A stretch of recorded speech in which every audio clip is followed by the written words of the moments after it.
American Murder: The Family Next Door is an original documentary that was released on Netflix just a couple of days ago. It's a harrowing hour and a half that explains the events of the murder of Shanann Watts and how her husband Chris Watts murdered her and their 2 children. It's an emotional piece of television that highlights the importance of making this crime more aware and integrating it into the public knowledge. In this video, I'll be reviewing the documentary. So let's jump in. Before I go ahead, make sure you go over to my Twitter, @BrainPilot_, and tweet me what show or movie you'd like me to review next. So without further ado, I'm BrainPilot, and here is a review of American Murder: The Family Next Door. Just to let you know, this video will contain information from the documentary, so watch with caution. When the documentary first opens, we're automatically shown that Shanann is missing, and that it's been made out that she's abandoned Chris. Within a short amount of time, we're automatically led to believe that Chris was the suspect, and behind the reason why her and their 2 children are missing. As the documentary unfolds, we see Chris fail the polygraph test, and then from there on, we hear about the disgusting crimes that he committed in order to leave his family and run off with his lover. Chris deserved everything that he got coming to him due to the horrific crimes that he committed. Serving life behind bars was the minimum, and avoiding the death penalty due to pleading guilty was most likely the only reason why he didn't get that punishment. The way that the documentary was put together I thought was really well, utilizing police recordings, news recordings, text messages, and the visual aid that really hit home and made the strongest impact was the choice of videos from Shanann's Facebook. The narrative and the events that unfolded was built from those videos that we were shown, and we could see the deterioration of their marriage and the heartbreak and upset that she was going through. We saw the love that she had for her children through her Facebook, the love that she had for her husband, and also the yearn for her relationship to last and to get better. She was just your average, ordinary woman who cared for her family and wanted the best, just like most people out there. It was interesting seeing a documentary on a crime that was this severe and having minimal interviews from the present day.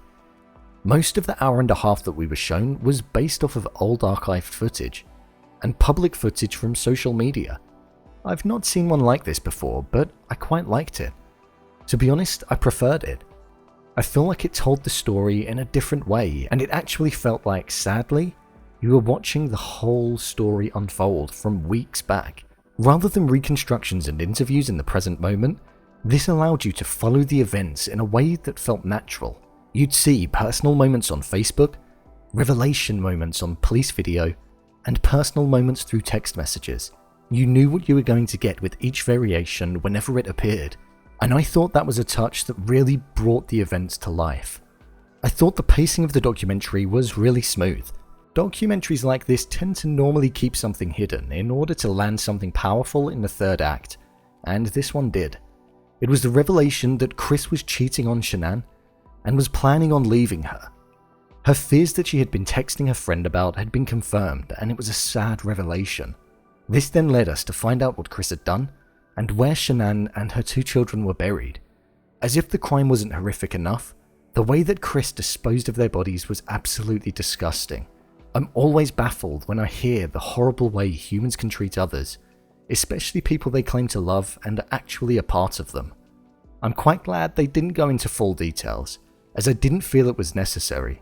We felt the impact of what Chris had done through following Shanann on Facebook, and the text messages, and her knowing what kind of a man he was. If I were to critique one thing on the documentary, I would have liked to have seen if there was any update on Chris, the family, or the sentence.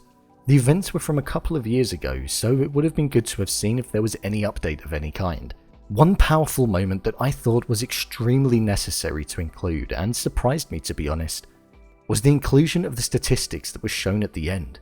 I didn't understand the severity and frequency in which this crime is committed. This documentary, although telling the tragic story of Shanann and her 2 children, it also highlights all of the other people that have unfortunately lost their lives to this crime. It's a harsh reality that this crime is as prominent as what it is, and this documentary allows it to be put at the forefront of our minds and understand just how frequently this does happen. So, there you have it. What I thought of the documentary. What did you think of this documentary? Leave a comment down below, and don't forget to subscribe. I'll see you next time.